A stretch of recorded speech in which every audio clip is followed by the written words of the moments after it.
The upper class keeps all the money, pays none of the taxes. The middle class pays all the taxes, does all the work.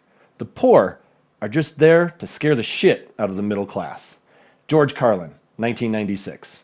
Welcome to the revolution.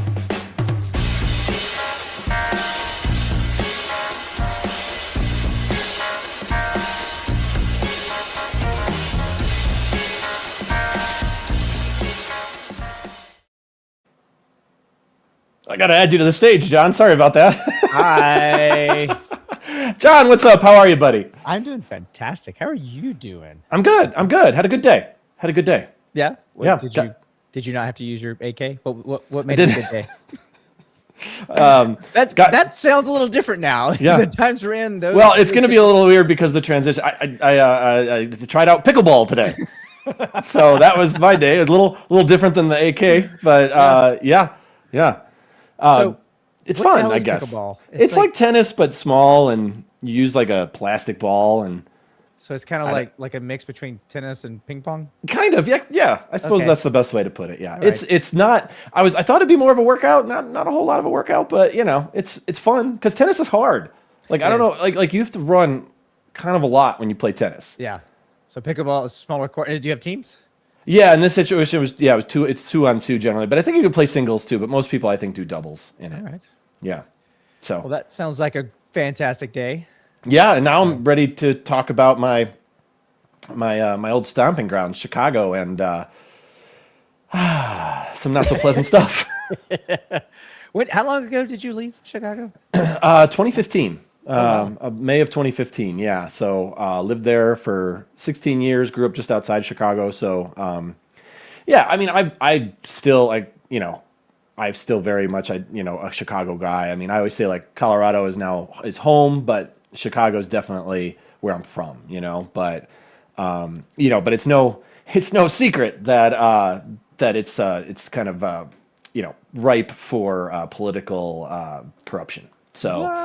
Yeah, it's been known for a long time. I mean, it's been kind of a joke. Even when people lived there, it was like, oh yeah, they're corrupt. What are you gonna do? All right, let's go grab a beer. Like it was it's just not even there's not even like people don't even seem to care. It's just part of the deal of living there. But yeah, I'm curious to get your thoughts before we bring our guest out. About what do you think when you were kind of reading through all this stuff about what they did as far as the lead and water and prioritizing politics over public health. What was your first instinct when you were reading about that?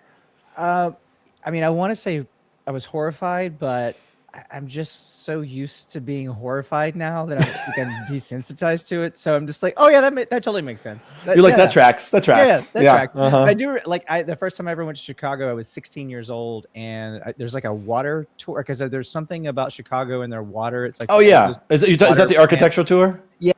Yeah, but it's like the oldest water treatment plant in America or something like that. I don't remember, but I don't think that's a sanctioned tour, John. I think someone was going to try to murder you and steal everything you had. Well, yeah, I mean, I was taken there by a strange man that I'd never met. So. But yeah, it was cab driver gone astray. Fantastic tour. And I remember that I went there in June and I only packed shorts and it was like 50 degrees because of that stupid lake. So I remember when you came out and visited me, you were freezing the entire time. Yeah, because it's stupid cold. You live in it. That was it's ridiculous. There's no need for that. So, all right. Well, enough of our banter. As witty as we are, and as much as people love hearing us talk, let's bring out our guest, and let's really talk about what's going on here. So, all right, our guest today is a researcher specializing in the necropolitical ecology of Chicago. She argues that infrastructure isn't just concrete and metal; it's how the state decides who belongs and who is kind of disposable. We're going to talk about the Daley-Bailey Pact, which kept lead in Chicago's building code for decades after we knew it was toxic, and how a biological process called weathering is physically aging the bodies of residents in disinvested neighborhoods. Please welcome Laine Sullivan. Laine, welcome. Hello. Hello, Laine. Hi. It's good to have you. Nice to be here. Great to be here. Full disclosure for anyone listening who's not family, Laine is also my cousin-in-law, I guess. Yeah. Yeah, cousin. Yeah. my wife's cousin. So so we're family on top of everything else. Thank you very much for being here. When when you first kind of talked to me about what your thesis was, I don't think I mentioned this, but Laine is a grad student and researcher at University of Colorado.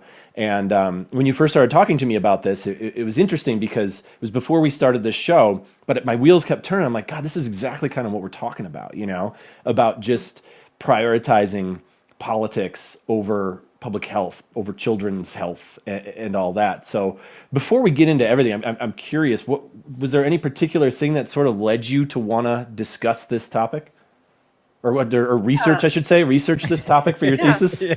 I feel like You're doing more than talking about it, I guess. I feel like you went to college just to Thank come you. on this podcast, Yeah. right? That's why you did it. Yeah, you spent your whole life for this moment.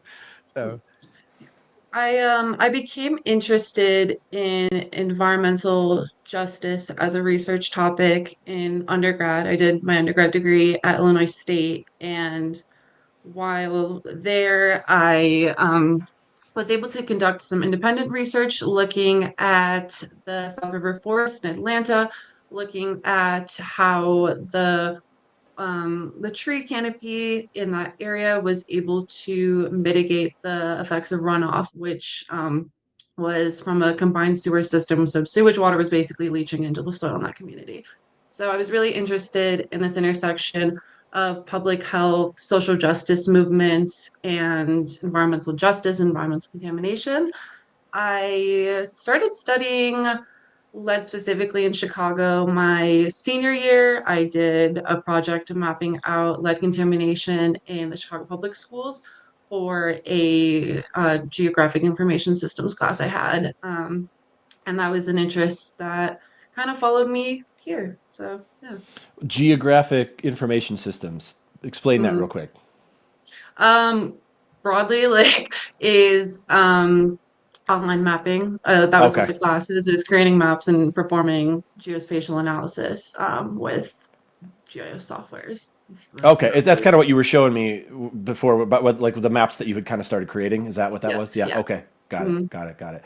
Well, I'm curious. We got plenty to talk about here because we're talking about the crisis, if you will, in Chicago, and you argue that the lead crisis is not an accident, that it's in fact a residue of a deal, if you will. Can you kind of walk us through the relationship between Mayor Richard J. Daley and Stephen Bailey of the Plumbers Union? I think somewhere in this is around the maybe 50 years ago. Is that right? Mm-hmm. So it does go back a lot earlier than that. Lead is a corrosive neurotoxin. It's a periodic element. The word plumbing actually comes from the word lead, because plumbum in Latin, it means lead, which is where the word plumbing comes from, which is why elemental lead is symbolizes Pb. And there's been evidence that it's been harmful to human health since before the Common Era. However, there wasn't heightened attention until around like the early 1900s, 1910s. During that time, there was increased concern about lead contamination, and a lot of people who had stock in the production of lead pipes were concerned about the decrease in use due to concerns over public health. So the Lead Industries Association was created in 1928, and they found great partners with plumbing unions across the United States. So with the partnership between, I'll just say LIA for the Lead Industries Association and plumbing unions, they were able to toy with and actually influence a lot of city codes. But Chicago is the most notable. In the city, Richard Daley was running in, forgive me, I don't remember the exact year, but it was 1950s, and he was able to gain political allegiance from the plumbers union by creating city codes that mandated that lead pipes be installed, because lead pipes require special expertise, skilled labor, unlike copper or plastic alternatives. So it was mandated until a federal ban on lead service lines was established under the Safe Water Act in 1986. Most other cities, Austin outlawed the use of lead service lines in the 50s, Denver did in 71. So most other cities had banned it prior to this federal ban. So Chicago is an extreme outlier here in this case. Yeah, I was kind of reading about that. I thought it was interesting that the technique that's used for soldering, if you will, the lead pipe is just so like dangerous and specific and all that. So it's not everyone could do it. So it kind of like gave this unique opportunity for this like brother, this buddy deal that kind of came up. So Mayor Richard Daley and Stephen Bailey of the Plumbers Union were old buddies, right? From like the old I think they were from Bridgeport, and they were like old, classmates or whatever, and very tight. So what kind of a deal did they make to ensure to scratch each other's backs, if you will? Well, the Bailey guaranteed that the union would back Daley's campaign. Sorry, their names kind of sound similar when I say it. Bailey guaranteed. I know, the yeah. I union mean, it's would- funny when you say the Bailey-Daley the Daley-Bailey Pact. Yeah, yeah. Daley, union organizer, agreed to support and back the campaign of Richard Daley at the time. And in return, Daley codified this mandate to require all service lines in the city to be installed by union members. And so this protected union members. They're again, they have to undergo had to undergo special training in order to implement and maintain these lead service lines, unlike other practitioners in the trades.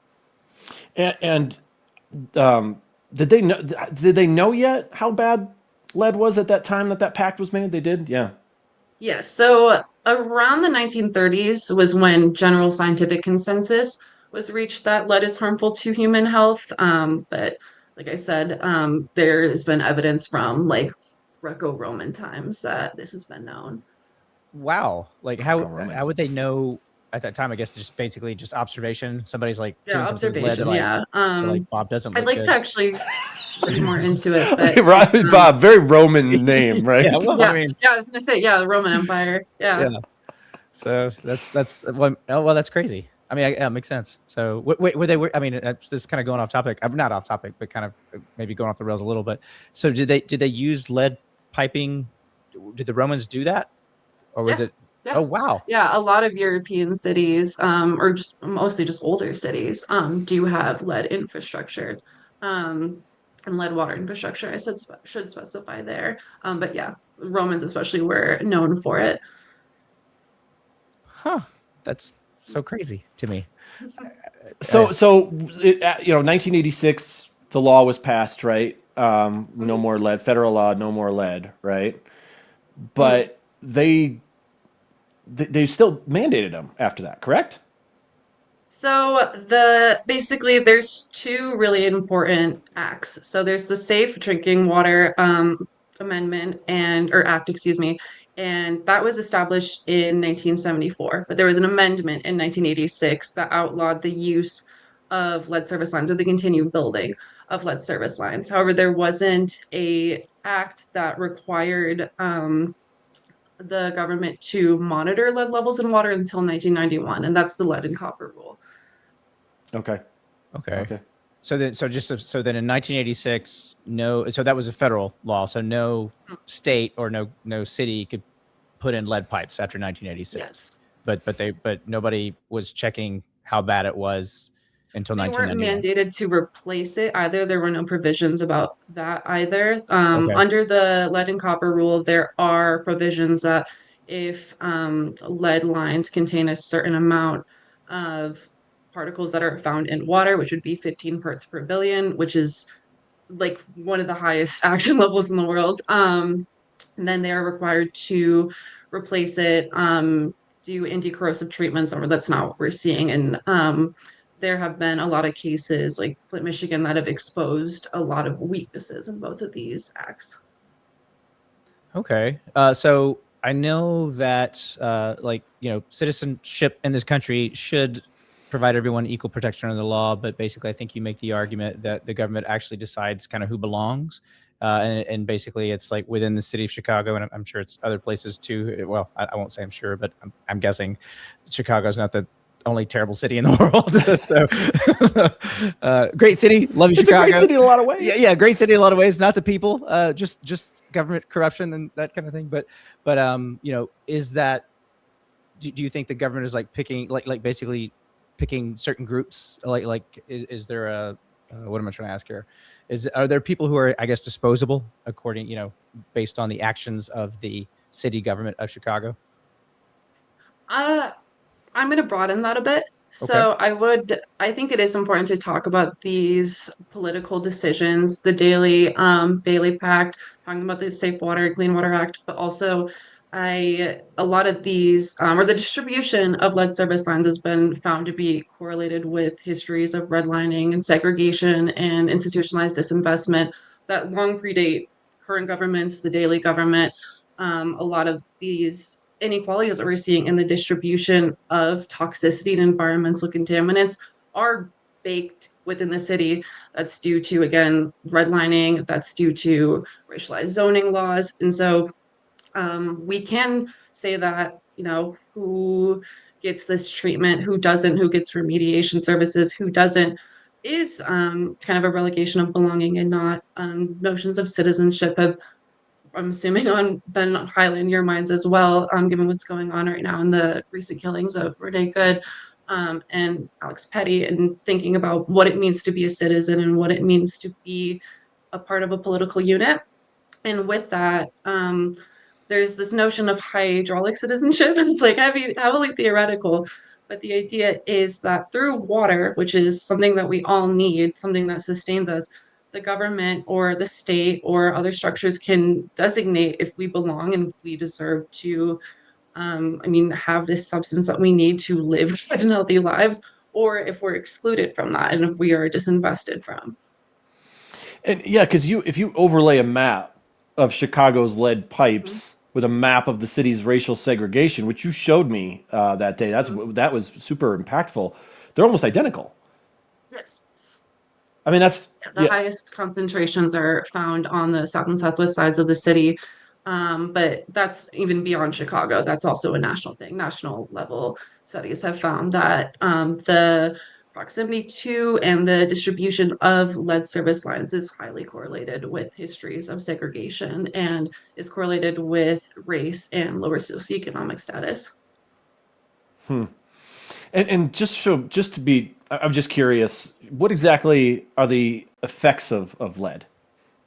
Yeah, so a lot of the effects of lead contamination can look like other things, which is why it's hard to often catch it. Some of the most major are impaired energy metabolism. So lead is ingested within the body in a similar way as like calcium or zinc or other nutrients that we do need in certain portions. So it can produce malnutrition like symptoms, which often doesn't go, or the fingers are pointed at lead necessarily. Some of the other bigger ones are impaired motor skills, raising your risk of certain cancers, Parkinson's, Alzheimer's, dementia. And there are also, when you look up the effects of lead contamination, you will see a lot of studies on cognition. And these studies looking at standardized tests, IQ, which are problematic in its own way, but those are some of the very broad impacts that lead is tied to. So it'd be messing with, basically, with young kids, would be messing with their brain development, and so would give them lifelong, or could Yes. potentially give them And young people lifelong are issues. especially vulnerable because, Mhm. Yeah, so when someone under 10 ingests lead, the primary pathways for human intoxication is through ingestion, inhalation. When a kid does it, you're 50 times more likely to absorb it than like an adult who is maybe absorbing like 10 to 15% of that. Oh wow. Okay. Wow. And I was reading about how you said it, you talked about the test scores and Mhm. just the development, overall development, and a lot of times in the past parents have been blamed or the schools have been blamed, bad teachers, whatever, and they started to do some research that said lead has some actually could really potentially have something to do with that, right? Mhm. Yeah, that's one thing that, again, I do see a lot, and the way in which lead contamination has often been measured. Within the city of Chicago, there's been studies within the Chicago public school system finding decreased performance in reading and math, standardized exams based on lead levels, seeing this with IQ. However, I will note that these measures have a lot of methodological limitations. With when we're measuring things by like standardized test or IQ, they don't capture multiple axes of power and privilege that also influence your performance on those things, like access to education, test prep, class, culture, language, things like that. And also, intelligence isn't like a fixed unidimensional physiological state. It's something that's influenced also like social, cultural, educational pathways, and has also been used to fuel a lot of like eugenicists, racial pseudoscience thinking. And so the kind of what we're seeing now is this wanting to move away from these very linear measures of lead contamination to find ways to measure the holistic impacts. Like I mentioned, like the impacts of lead contamination don't just result in one thing. It can look like many different things. So, all right, let's get back to the the political corruption real quick. Well, not real quick. There's plenty to talk about. So the Chicago officials claim that they can't fix the pipes because of the private side loophole. They say that they can't use public money to fix private land. So as I understand it, they'll take care of everything from the source of the water, the plant or whatever, to the curb, but then the curb to the house is private and they can't fix that, which is a bit of a kind of a bad argument, no? So under Lori Lightfoot, who was the mayor, I believe she was elected in like 2019. I could be wrong about that. But there has been revisions to those ordinances. So technically the city can go in and do that. And she created this lead equity replacement program that where residents, if their houses are found to have quite a lot of lead in their water systems that are exceeding the action level, which is 15 parts per billion, the city is supposed to go in and replace that line. However, the wait list is years long. We talked about Newark, New Jersey earlier, and that being an interesting case study where the city also was able to get around these ordinances and replace lead service lines. However, we're seeing this happen in Chicago at a glacial pace, where not even 1% has been replaced at this point. What is it? I think I saw something in your research that did you have an estimate on when, at this rate, when it would actually get all fixed? So I don't have an estimate, but there is a timeline that we are kind of under. So in 2014, November 2014, under Biden, the EPA issued a decree that all cities had to replace lead service lines within the next 10 years. However, given Chicago's unique position as being the U.S. city with the most lead service lines, there's over 400,000 suspected lead service lines. Chicago was given an amended timeline. The EPA loaned the city $330 million to replace lead service lines. And then once they did that, they cut that timeline in half. So the city of Chicago has until it's 2045 to replace all lead service lines. That's the pressure they're under. Are they on track to do that? Or no? Okay. It's not funny, but yeah. Right. Yeah. Not so funny, but yeah, you have to laugh sometimes. So New Jersey had the same kind of problem, and they were able to get it done. They were able to bypass, I think, the private loophole or the private side loophole. So what is the difference between the New Jersey? I think it was Newark that did that. So Newark, New Jersey doing that, and Chicago. Like, what are the differences between those two cities, and why were they able to do it in a much better timeline? So there are some key differences between both cases. With Newark, the problem was that there was not adequate anti-corrosive treatments placed into service lines before switching the source of water, very similar to what happened in Flint, Michigan. And so the city was able to also the city is much smaller. So they only had 30,000 lead service lines in the city, whereas Chicago has 400,000. And so there's also a difference of scale, but also the source. So the city of Chicago does apply anti-coercive treatments. Their mitigation tools at best, but they also aren't great, and they're supposed to be used in the meantime while the city does find another way to get in there and replace lines. And that, I mean, it's very much a stopgap solution, and you know, the idea, right, is that these chemicals go in and they make it so the lead can't come off of the pipes into the water, but at the same time, if, you know, I don't know, a crash happens above or a big truck goes by or something, it could feasibly shake the pipes enough to release lead into the water, correct? And these, I think the Newark case and the Flint case specifically did bring heightened attention to how easily this can happen with many older cities where there isn't proper or adequate emergency infrastructural plans for when our water systems fail. And that's what these two cases highlight, and something that we do need. Yeah. Do you mind real quick? You and I talked about this a little bit earlier.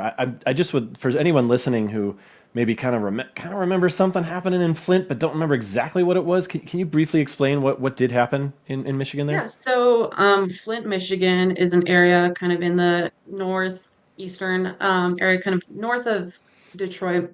And in 2014, city managers oversaw or sought to switch the water source from Detroit's treatment plant to the Flint River. This was a cost-saving measure, and they did this before applying any anti-coercive treatments to this new line. So already in Flint, there was quite a lot of lead service lines in the city. However, the source of this like heavy contamination that had a really quick onset was from the lack of anti-coercive lines going through the water main. So not the lines that were to people's houses, but kind of through the source.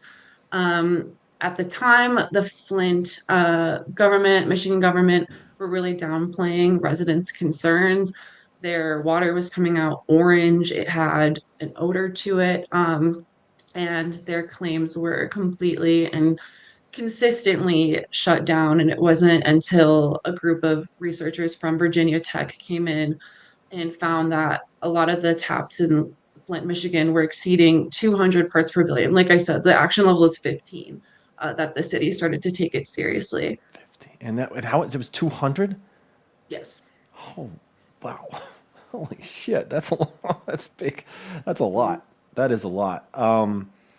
All right. Well, first of all, for anybody watching, if you want to comment, if you have a question for Laine, feel free to comment. You know, as long as it's a relevant question. But feel free. We keep an eye on that. I forgot to mention that before. But I wanted to also talk, Laine, about weathering, because I think this is a really interesting sort of thing. We hear health disparities, that are blamed on bad genes or lifestyle, things like that. But I believe it's Dr. Arlene Geronimus has this theory of weathering, which kind of takes a page out of a geology book. But could you kind of explain what weathering is and how it's applied to a situation like this? All right, I'll walk you through it. So to explain Thank you. weathering, I first have to explain what allostasis is. So this might be like a refresher on high school biology, but homeostasis is your body's auto-regulation mechanisms that are built in to maintain basically just an equal balance of health, where all of your parameters are kind of within the proper ranges. That's a homeostatic state where we are stable, we're in like a physical equilibrium. What disrupts this equilibrium or this state of balance is stress. So stress could be, you're being chased by a tiger. It could be something that you need to do but haven't yet. It could be like a real threat. It can be, getting injured. It is this I feel like the tiger was a real threat. Yeah, it's like it could be like kind of along that scale, like really dramatic to something that's like pretty menial and banal, like again, like a deadline that you need to, meet. But all of these things are stress, and this disrupts your homeostatic state. Obviously, at different scales, if you're like a tiger or a deadline, it's gonna be different. But this disruption of homeostasis induces this biological process called allostasis, right? So you might have heard the term fight or flight, right? So it's this activated state in which your body is prepared to take on stress. And so there are many ways that can look, but it is a physiological mechanism of regulation and also to prepare yourself. Um, we think of allostasis also, or allostatic mechanisms, as kind of the wear and tear your body goes through throughout the life, the more and more it is activated, right? So when you are constantly and throughout your life course in a stressed state, your body's ability to actually like maintain a good fight or flight or have a proper reaction is reduced. That's why we mentioned geology, basically, because weathering with rocks is kind of this gradual wearing that happens over time. Same thing kind of happens with the body. So over time, when you are in a constant stressed state, you're less able to withstand it over time.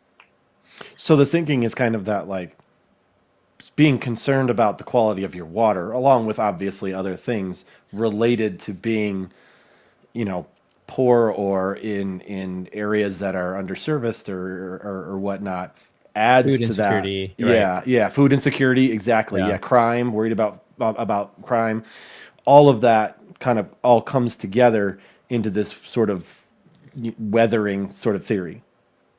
So yes, pretty much. So the chronic overactivation of your immune system's response to stress can result in this final stage of the allostatic model called allostatic overload. And weathering is a theory that is built on this biological system. It is a theory by Dr. Arlene Geronimus, who's a public health researcher at the University of Michigan, and she studies how unique stress trajectories that are associated with marginalization influence our threat detection, which influences how we handle stress and over time. So, looking at stress and looking at how it is looking at the social origins of stress, I should say, and looking at how that is not evenly distributed, and there are different stressors that are associated with, I mean, just different people, different livelihoods, how we're racialized, socioeconomic status, gender, all of these things. Okay. And so let's get like, could you explain the biological feedback loop? And I think it's like, how does the chronic stress of living with a toxic water actually change the body's chemistry, and kind of tell us how it physically ages children faster than their peers who are not experiencing this? Yes, so this weathering framework I offer as an alternative way to think about the embodied effects of lead contamination. Like I said, IQ and standardized tests are imperfect measures because they don't recognize the social structural causes of, I mean, lead contamination, as well as they're also, again, not able to accurately like measure intelligence, which isn't like a linear measured on a linear scale. And so, for those reasons, it's not a good measure of environmental injustice. So, this way of understanding infrastructure as being this stressor, maybe it's not something that we're always conscious of, but it is a way to understand how environmental factors, environmental contaminants are in that are situated within like where you live, your neighborhoods, where you work, eat, play, also or with baked into your landscape, and these stressors are baked into the spaces you occupy, and over time your continuous I mean inhalation, ingestion, proximity to these stressors will and contribute to unique stress trajectories. It's crazy. We talk, John and I talk on the show all the time about how inequality, you know, messes with people and messes with our society and makes it so difficult for us to have a functioning society and not hate each other. But like I never would have gone down this road thinking of how people are being marginalized through water and weathering, through these concepts. I mean, this is not something most people think about when they think of inequality. And I think to like bring it out a little more is thinking about how place affects our health and where we live and where we Yeah, work and where we are around all the time and how that affects our very good health. point. Big, yeah. And looking at water infrastructure, how that is these histories and legacies of segregation are basically baked into our water systems that are affect our health in ways that we are often like banal and we don't realize it. There's, more obvious things like not being able to run because you don't have a sidewalk or not have groceries, but it's also these smaller, more invisible as well. You mentioned earlier, and I don't know if you know the actual statistic of this, but you had mentioned that the exposure to lead causes an increase or a rise in dementia. And so, like, do you have that data in your map of Chicago? You know, like in those neighborhoods, is there a higher rate of dementia among the African American community and the Latin community because they are being affected by this at greater margins than other communities? Or do you not I have will that? say this is the link to dementia is a lot more new and is Okay. still being is under research, but is now kind of under a lot more it's getting more funding. And so I can't speak to specific statistics, but it is a risk that is getting heightened attention within that community. Okay. Yeah, I mean that research takes a long time. Research, Especially when you're talking about that kind of stuff. You know, because you got to see long-term effects. Right, you got to see long-term, and it's such a Yeah. broad, right? And you got to, like you said, kind of like take in other factors. Sure. Yeah. So, Can you talk about the equity model? Because isn't that something that the current administration uses to kind of ask low-income people to apply for help?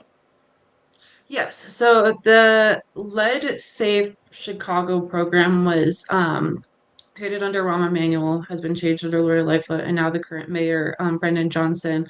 But they do have like a equity program. Lori Lightfoot really did spearhead this, but it would end up being one of the things that would really tarnish her legacy ultimately. Her outreach was inadequate. At the time, there wasn't even like a website for the to apply, and like I said, outreach in areas that had the highest concentrations of lead service lines were inadequate. So it does exist. There is a wait list right now, and at the end of Lori Lightfoot's term, her administration, I should say, not Lori Lightfoot personally, but her administration had only replaced 280 lead service lines. 280 of 400,000? that is not great math. I mean, I am terrible at math, and I know that's fucked up. It's like 0.00001%. Awesome. So why is this? Why is it so? Why is it failing? Why is the system failing? Money really is the big thing right now. Under Trump, the EPA has lost a great deal of money. The person who's running the EPA, getting their name, but they were coal lobbyists. Yeah, they were oil and gas or something like that. Yeah. And tried to sue the EPA 14 times. And so we are seeing these attacks to the Safe Drinking Water Act and the Lead and Copper Rule right now. So that's a big barrier. It's also expensive. So it's estimated that the replacement of one lead service line is about between 16,000 to 30,000. What, real $30,000 it can be up to? Yes. And how long are these lines? When you say a light, like, can you help us understand when you're talking about a line? Is that It's is just that from the 100 curb feet? to the house, right? Is that what it is? Yeah, so the lead service line is on your property. It connects you to the water main, which is owned by the city. But think about all that has to come up to get to that, and I guess it makes sense that it's not a cheap endeavor for each place. Yeah. Yeah. Wow. And I mean, with all the houses and businesses and buildings and everything else, I mean, that is no wonder it got up to 400,000 plus pretty quickly. Now you mentioned the loans, WIFIA loans, but are they using that money? Have they used any of that money? The EPA's loans, The loans that they got to fix the 300 problem. The 330 million, I think you had mentioned earlier. the Johnson administration has been making some movement on this. They've also, I will say, they've done a better job at raising awareness and also distributing mitigation tools like filters. But in terms of actual replacement, things are pretty slow. I'm saying this is just like WTF, man. Well, like, so obviously, I mean, I guess, what is the holdup? Is it, are they waiting for these neighborhoods to gentrify so then they can go in and, I don't know, change it out then? Like, what is happening? That's a theory. That's a dark theory, but a theory nonetheless. Yeah. Yeah. Yeah. So I'm curious about this now. So we talked about Newark. We talked about obviously Flint. Is Chicago alone here in 2026? Do other cities in the country have this problem of lead pipes? And if so, is it tied? Do they feel like it's tied to racial segregation or income? So with lead service lines, yes, a lot of, especially New York is also a city that's under, is a concern. A lot of older cities, especially on the East Coast, especially. But outside of lead contamination, we're seeing a lot of attacks on our water systems, especially recently. I mean, we're in Colorado now, and I recently learned about the Trump submitting his first veto to veto a, you're like, wait a minute, to bring this up. A pipeline project that would deliver water to Southeast Colorado, which is mostly rural. It looks very different from like Colorado people probably picture when they think of it, think of mountains, skiing, and whatnot. And this veto also, and it threatened the waterways of over 50,000 people. But also, these people were Trump's constituents. Most Oh. of these people had voted for Trump, and we see how the veto denied safe drinking water access to loyal constituents. And this gets even more messed up, John. I don't know if you've heard about this or not, but the reason Trump did that, reason he vetoed it, was because there was somebody, I forget her name. There's a woman in Colorado who was found guilty of election tampering in 2020. Tina Peters. Tina Peters, right. that's it. He wanted her not to be guilty. He wanted her to get to be pardoned, and he can't pardon her because she was convicted in state court. Right. So he basically said, "Hey, pardon her," and Colorado was like, "We're not going to do that." So that is what is widely considered to be the reason that he is depriving these people of water. And I'm sorry to like be smiling, but it's so insane batshit that I can't even like wrap my head around that. It's so what the fuck is happening? Yeah. You can't not smile. Yeah. Yeah. The bill that was trying to be passed was also like a bipartisan bill. It was led by some of the largest Republican voices in Colorado politics as well. Yeah. And that's why, I mean, John and I talk all the time. Like we're a nonpartisan show, you know. I am not a registered Democrat. I am not a registered Republican.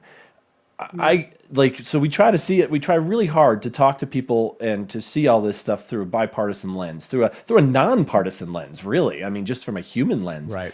And the thought of being so vindictive, I don't care what party you are, I don't care who you are, but the thought of being so vindictive that and so angry you didn't get your way that you're willing to do something like this. I mean, I know you're not a political pundit, Laine, but like you'd think this would be a really bad move politically. Mm-hmm. But he didn't care. Yeah. This is something we kind of talked about when we were, talking about doing this episode is water seems like something that is, it's so intrinsic to our being, and it seems like something that would just be like a bipartisan issue. Like we all need safe, clean drinking water free of cost. It shouldn't be like a financial burden. That's something we should have access to all the time. And yet we're seeing in the case of Colorado how it's being weaponized against his own voters, basically, and how it's being used to designate belonging or lack thereof of political units, to dispossess people of health and wellness. They didn't ask for that. So it is, we have to see water as more than just like a material substance, as like more than just H2O, but also something that has the ability to shape and shift how we relate to each other. So I just want to circle back and get some clarity. So when you say 400,000, so it's 400,000 pipes basically. So then Yes. In Chicago, does that mean that the main lines have been changed out? So basically like the Chicago system, what's taking the water to people's homes actually is clean, but where it gets dangerous is once it hits the house. Yes. Okay. So when it is, there are two main facilities within the city, and those facilities pass all federal standards. It is the service lines. It is the service lines. And then when you said 15 parts per billion, which seems like that's no big deal. That's whatever. It's 15 parts out of a billion. So, but that amount is toxic to. So The degradative health impacts of lead contamination, like I mentioned, have been found people who are drinking water with like 3 parts per billion. Okay. Wow. With people who have blood lead levels that are below clinical levels. And so 15 parts per billion is really high. Within the Chicago public school system, their action level is 5. Um, they have the ability to change that, but that is the federal level, which again is Hey, it's not 200, Lane. It's not it's not 200. 200. So Right. you got that. It's And I mean, it's ironic too, being that Chicago sits next to a gigantic freshwater lake too. You know, we shouldn't have a problem getting clean water to people. You know, Mhm. yeah. that's yeah. Oh, I'm so I, sad. Well, I will also no one ever say- said these episodes were going to be uplifting. John. Yeah, no, I know, but I feel like this, like like us being split, it's like, okay, it's like, that's bad, but it's just, yeah, this is just, like, what a privilege it is to have clean drinking water, Right. right? And Can I I've highlight never, some wins here then? Because I don't want to Yeah, end let's on highlight Yes, some wins. No, I like please. that. Okay. I like that. please. Okay, so overall, the percentage of people who have elevated lead levels have decreased 70% from 1975 to 2003. So that's a huge win right That's there big. already. Yeah. In the city of Chicago in 2024, it was found that only 4% of children had elevated levels, which is not good, but it used to be like 21%. So this is also a huge improvement. The number of 15 parts per billion has also been gradually reduced. I didn't even talk about Daley Jr., but he also had a big role in preventing lead service line replacements in the 90s. He had this housing voucher projects where he had this belief that federal or public projects like project housing facilitated gang activity. This is not a false theory.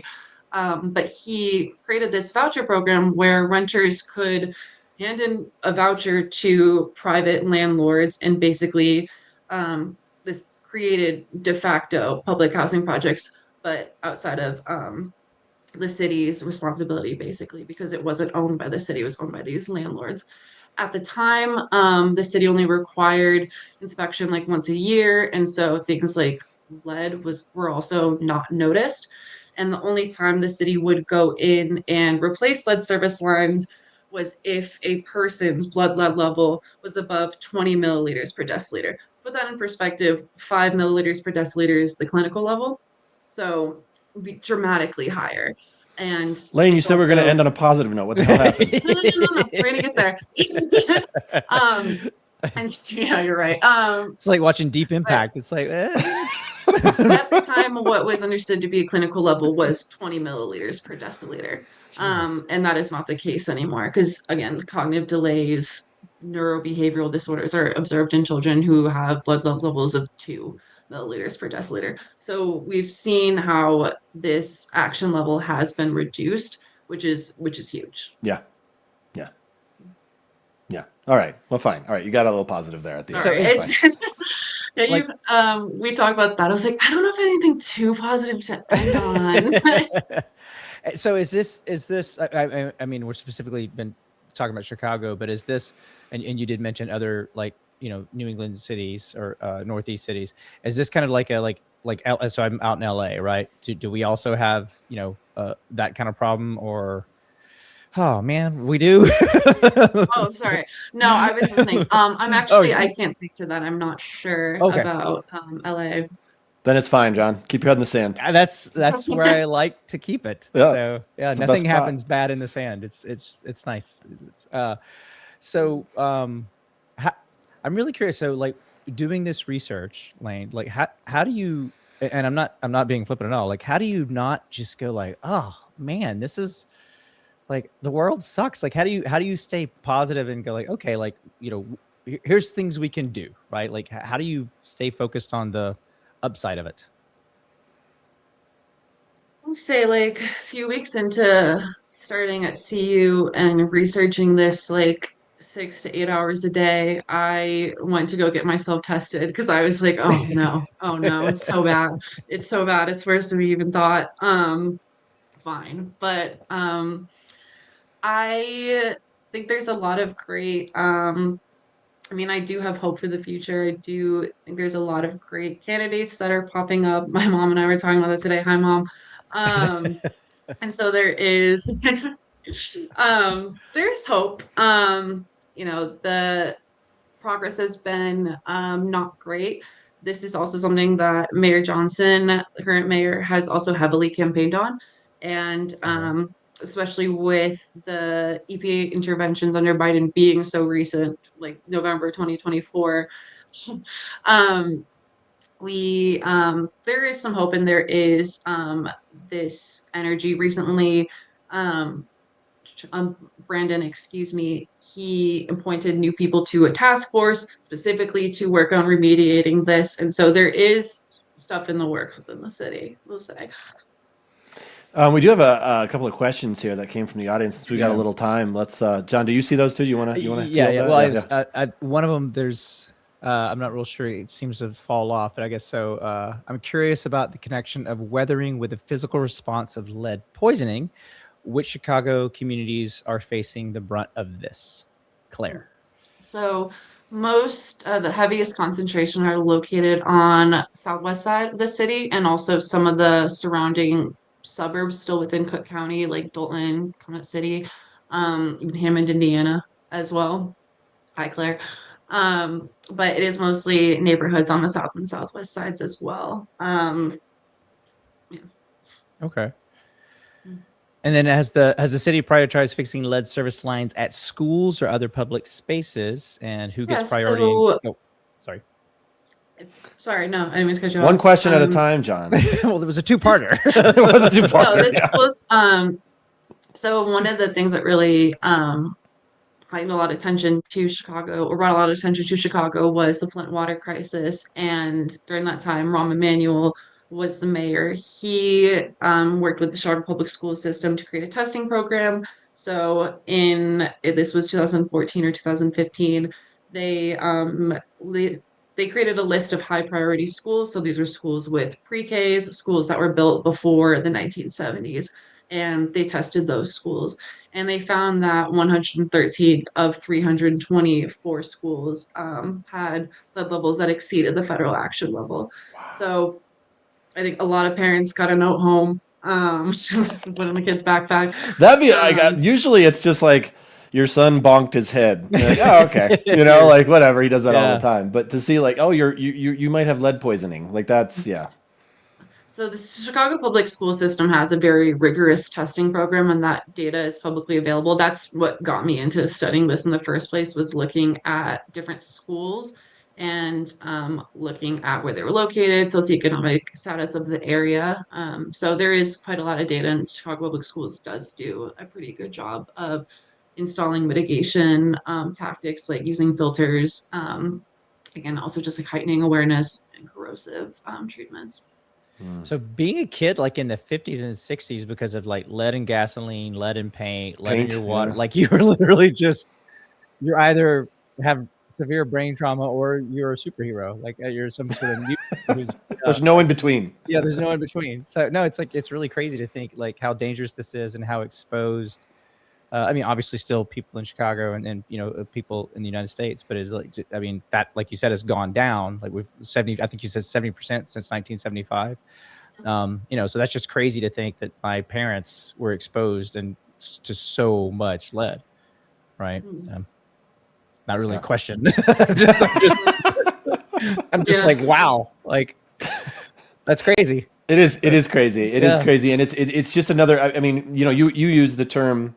One of you guys used the term weaponizing water, and I think that's such a great way to put it, because I think Laine, you made the point. This is something that we all just assume, at least in this country. I know other countries have harder times, a lot of times with water, whether it's a lack of resources or government just people trying to keep people down, and not giving them access to it. But this is something that, like, at least in this country, we take for granted. I mean, heck, I go downstairs. If I pour myself a glass of water, I don't think about what's in the water. I just think, I'm thirsty. I'm going to drink this now. It never occurs to me that there could be anything wrong with it. So I guess it's something that we take for granted, that in certain areas, you got to be careful. You got to be diligent. So you mentioned that you can get testing kits. If there's anybody out there, we like to leave people with some sort of actionable item, whether it's what can we do about it? What can you do about it if you're concerned about it? What kind of advice do you give to people? Yeah, so I can for the city of Chicago, there is free testing kits and they have resources on filters. Not all filters work for lead, different filters, different filter different things. So you'll have to do additional research on that. If you have access to like your actual water line and you're curious if it contains lead or not, put a magnet on it. Lead is not magnetic. Um, but there's also these equity projects you can sign up. But really, the biggest thing is, I mean, talking to your elected representatives, telling them that this matters, and doing what you can to protect yourself and raise awareness about this. Yeah. Well, Laine, we want to thank you very much for being here. Really appreciate you coming on the show and talking about this. This is something that I didn't imagine John didn't know much about it either. Certainly didn't know. Not so, a clue. Yeah. So it was very, very, very enlightening. Really appreciate that. Thank you all for joining us today and being a part of the show. Thanks for the comments and the questions. Feel free every week to ask questions. We always like to encourage our listeners to be involved. Next week, the revolution continues. We're going to take a look at one of the most polarized topics in the country, transgender rights. We are really excited to have civil rights attorney Erica Healy-Keegan joining us. Erica has spent her career on the front lines of the legal system, fighting for things as fundamental as the right to have your identity recognized on a birth certificate and protecting people from being fired just for who they are. We're going to talk about what actually is happening in our courtrooms and workplaces and the human stories behind the headlines and how we can find a more human way to move forward. So I'm definitely excited about that one. Again, Laine, great having you. Thanks so much for being here. And John, always good to see you guys. I hope you guys have a great night. You too. It's been a pleasure. Thank you. Excited for the next episode. Yeah, me too. Thanks, guys. Bye, everybody.